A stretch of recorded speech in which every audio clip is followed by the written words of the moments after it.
Zawa. Tunakwenda mpaka kwa Madiba. Unapajua kwa Madiba. Tuongee kama wakina Shaka Zulu. Mashaka Zulu. Kuna alikutiri. Tunadondoka namna hii bwana, karibu sana kwenye Muhenga, ambapo hii hapa bwana imeandaliwa na ndugu yetu anakwenda kwa jina la Jamal, na moja kwa moja tunadondoka mpaka South Africa, ambapo tunakwambia kwamba alizaliwa mwaka 1942 huko Soweto. Katika kipindi hicho muziki haukuwa tu burudani, bali ulikuwa ni sauti ya kupumua kwa waliokandamizwa. Akiwa bado kijana alichomoza ndani ya tamthilia ya muziki iliyokuwa inafahamika kwa jina la King Kong, onyesho lililowalea wanamuziki wenye vipaji waliojaliwa sauti na ujasiri wa kuielezea dunia ukweli wa maisha ya Mwafrika.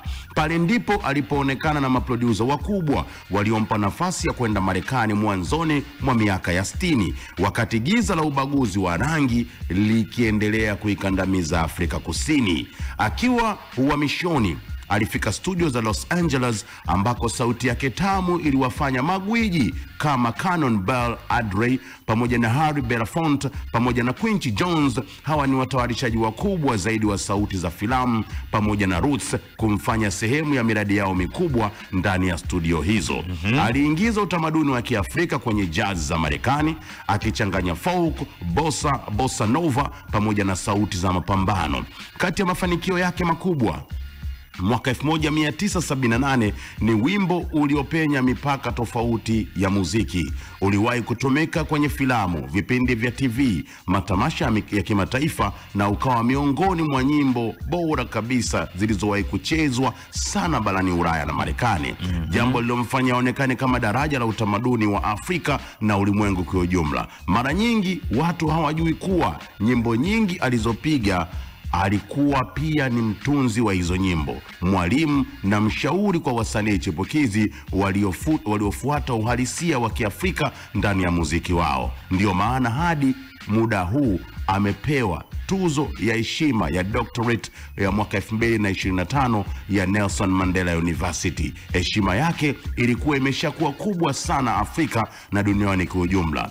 Kwa lugha ya Zulu, neno buza linamaanisha uliza au tafuta jibu. Buza. Neno buza kwa Kizulu linamaanisha uliza au tafuta jibu.